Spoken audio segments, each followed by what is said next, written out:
কেমন আছেন সবাই? সকলকে আমার এই নতুন ভিডিওতে স্বাগতম। প্রিয় দর্শক, প্রতিবারের মতো আজকেও একটা নতুন ভিডিও নিয়ে আপনাদের সামনে হাজির হয়েছি।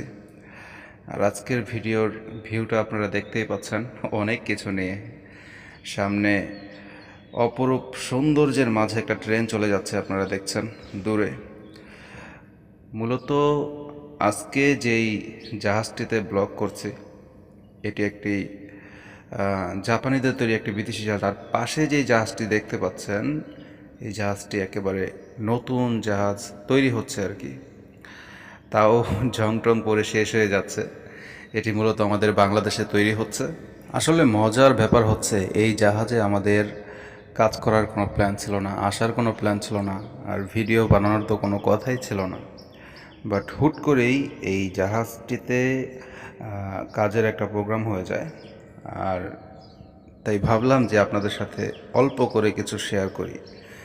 দর্শক, একটা জিনিস খেয়াল করেন, মজার ব্যাপার হচ্ছে, সাধারণত সমস্ত জাহাজগুলোর মধ্যে লোহা দিয়েই সব কিছু তৈরি, বাট এই জাহাজে যে আমরা হাঁটছি, যে ব্রিজটার উপর আপনারা দেখছেন, এখানে কিন্তু সব কিছু মানে অন্তত হাঁটার জায়গাটা কাঠ দিয়ে লাগানো। অথচ এটা কিন্তু জাপানিদের তৈরি একটি জাহাজ। তো এই জাহাজে বা এই বর্তমান সময়ের জাহাজের এই কাজটা আমাকে একটু অবাক করেছে।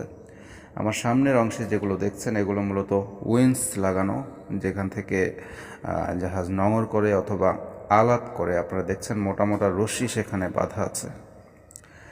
আর এই ব্রিজের নিচে যে ট্যাঙ্কিটা রয়েছে, এটি কিন্তু মূলত এই জাহাজটা আসলে গ্যাসের একটি জাহাজ।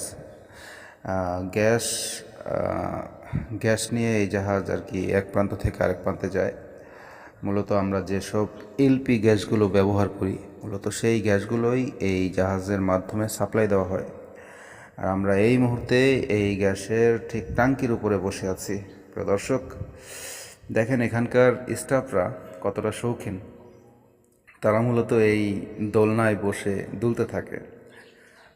যদিও জাহাজটা মাটির উপরে, বাট আপনি একটু ফিল করেন চোখ বন্ধ করে, যখন